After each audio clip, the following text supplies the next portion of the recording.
Hello everyone, কেমন আছেন সবাই? আশা করি সবাই ভালো আছেন। তো দেখতে পাচ্ছেন যে এখানে কিছু ইসা মাছ আছে। তো এই ইসা মাছগুলো আজকে স্পেশাল পদ্ধতিতে রান্না করব, যেটা হবে সম্পূর্ণ গ্রামীণ পদ্ধতিতে। তো দেখতে থাকেন সম্পূর্ণ ভিডিওটি, আশা করি ভালো লাগবে। তো দেখেন ইসা মাছগুলো কত সুন্দর আর ফ্রেশ। আর ইসা মাছগুলো রান্না করব হালকা কয়েকটা পটল দিয়ে আর হালকা কিছু ভাজি। তো ভাজি তো সেই লাগে ভাই, আর পটল দিয়েও ভালো লাগে। তো দেখতে থাকেন। আর এই যে ইসা মাছের সাথে আছে কই মাছ আছে, তেলাপিয়া মাছ আছে, গুইল্লা মাছ আছে, ভাটা মাছ আছে।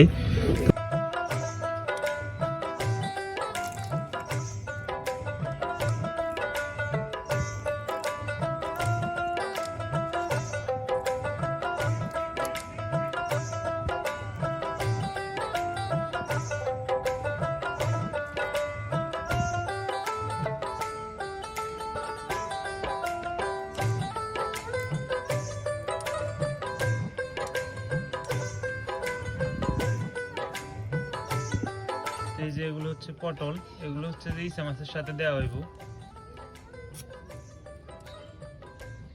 এগুলো ইসা মাছের সাথে দিব।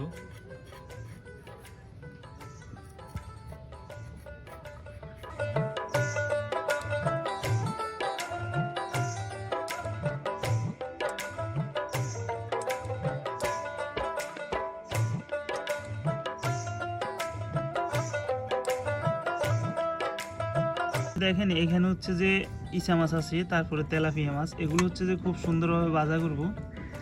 তো এই জন্য এগুলো হচ্ছে যে আলাদা করে নিছি। এগুলো ভাজি খেতে খুব ভালো লাগে। তো এই জন্য হচ্ছে যে ভাজা করার মতো দিয়ে দিচ্ছি পরিমাণ মতো লবণ। এরপর দিয়ে দিচ্ছি হলুদের গুঁড়া।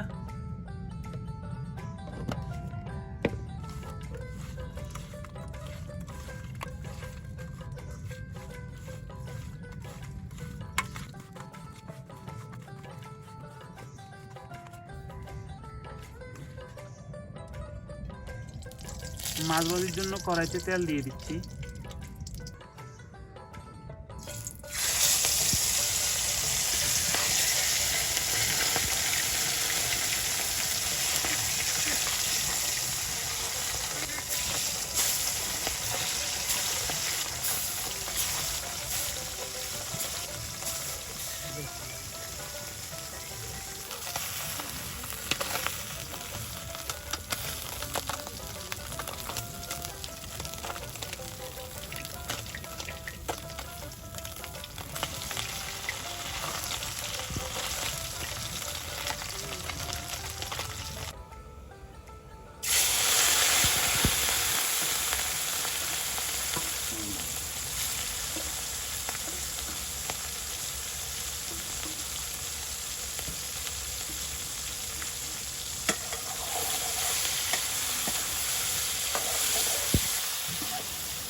ইসা মাছগুলো ভাজা হয়ে গেছে, এখন এগুলো নামাই নিতেছি।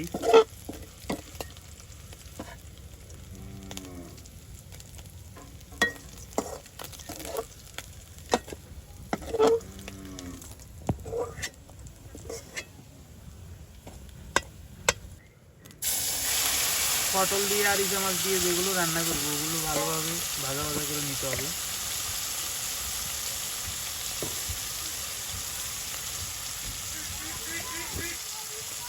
দিয়ে দিচ্ছি পরিমাণ মতো লবণ।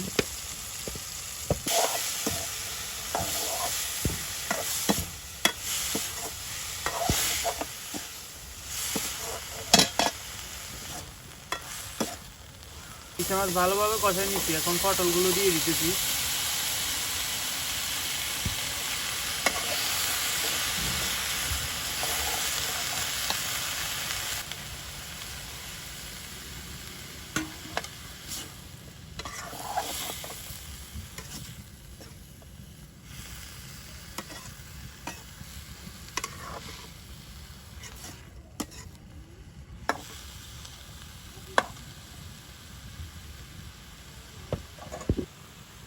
মশলা বাটা, রসুন বাটা,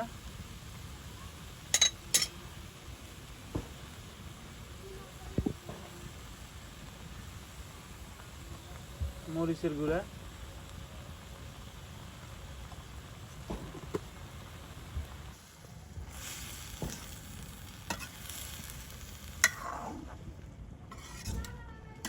ভালোভাবে লাগিয়ে নিতে হবে, যেহেতু মশলা মরিচ একসাথে দিছি।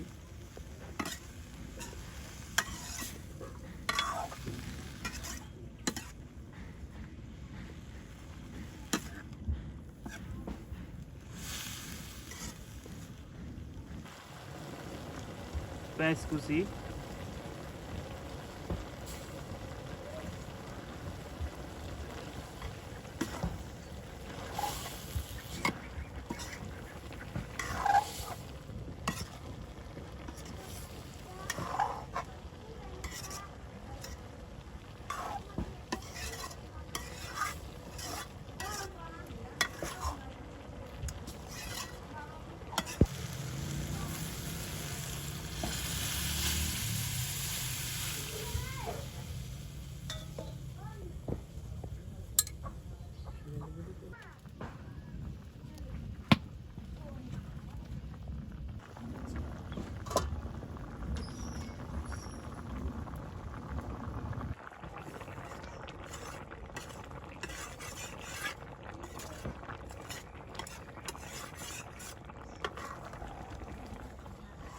তো এই যে দেখেন তরকারিগুলো হয়ে গেছে, কত সুন্দর একটা কালার আসছে। এই যে দেখেন এগুলো হচ্ছে ভাজা মাছ, খাইতে বসলাম। আর এদিকে হচ্ছে যে যেগুলো রান্না করে রাখছিলাম পটল দিয়ে, তা আগে হচ্ছে যে ভাজা মাছ খাই, দেখি কেমন লাগে খাইতে। এই যে বাদ দিয়ে খাই। এই চামাচ বাজি আসলে খুব ভালো। এটা হচ্ছে কই মাছ। কই মাছ এখন থাক, এই চামাচ বাজি খাই।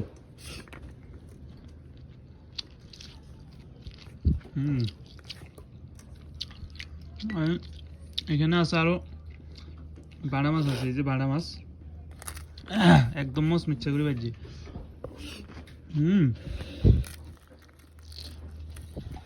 খুব ভালো লাগতেছে।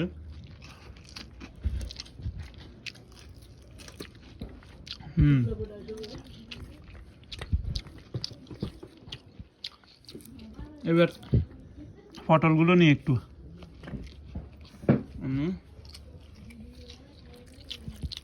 পটল,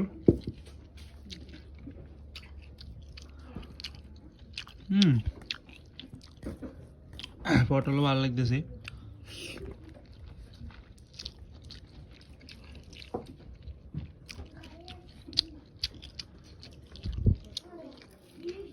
তো ধন্যবাদ সম্পূর্ণ ভিডিওটি দেখার জন্য। সবাই ভালো থাকবেন।